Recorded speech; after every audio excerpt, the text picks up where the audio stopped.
long time ago, my grandfather was a German Imperial soldier. He would often tell me about his experiences in combat and many other things.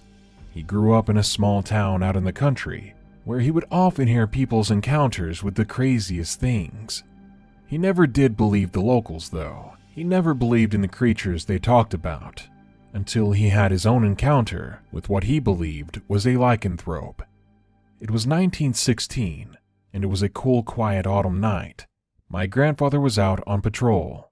At one point, he stops to light up a cigarette, when suddenly he hears rustling in the woods in front of him.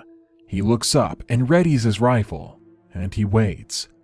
He keeps his gun raised for a while. Then when things quieted down again, he put his gun down, and he enjoyed the sight of the beautiful full moon.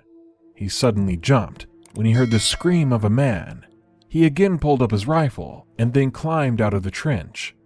A soldier came sprinting out of the woods, another German soldier. He jumped into the trench. Then my grandfather noticed that his shoulder was dripping in blood. Immediately, he asked the man what had happened and where he left his gun, because his gun was nowhere on him. The man stared up at him with wide eyes, his whole body trembling, and he was unable to speak a word. Then suddenly, from the very woods the man had ran out from, they heard this loud, bone-chilling howl. It was so loud and so close that it woke up many of the other soldiers. My grandfather always said how spooked he was when he heard that sound. It was a noise that built real fear in him. When he looked back down at the soldier that was injured, he heard the man muttering under his voice in a low whisper, "It found us. It found us." My grandfather picked up his rifle, and he woke some more of the soldiers and gave an extra rifle to the young soldier, but he wouldn't take it. He just stayed there, muttering and trembling. Someone walked up to my grandfather and asked what was going on, if we were under attack, and right before he finished his sentence, they all heard the same howl again, but this howl was coming from behind them. They all formed a circle, watching in every direction, keeping each other's backs safe. Suddenly, one of the soldiers gasped, and they all glanced in his direction.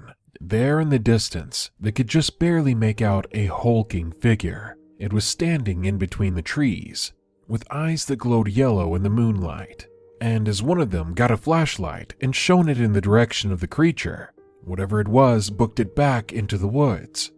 All the while as it ran away, it was breaking limbs and branches, so whatever the thing was, it was definitely big. When they calmed down and got back into the trench, the injured man was now passed out. He must have fainted. They took his jacket off of him, and they pulled down his shirt to look at his shoulder. And what they saw was a bite, a massive gaping bite, something far too big to have been some crazy person. The man got treatment and he ended up okay, but he would be shaken ever since that experience. Ever since then, my grandfather began to believe the stories that the locals would tell, and it really changed his overall view of the supernatural.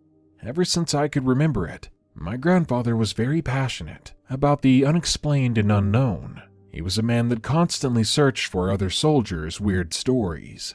He has passed since then, but I wish I knew what kind of stories he may have found.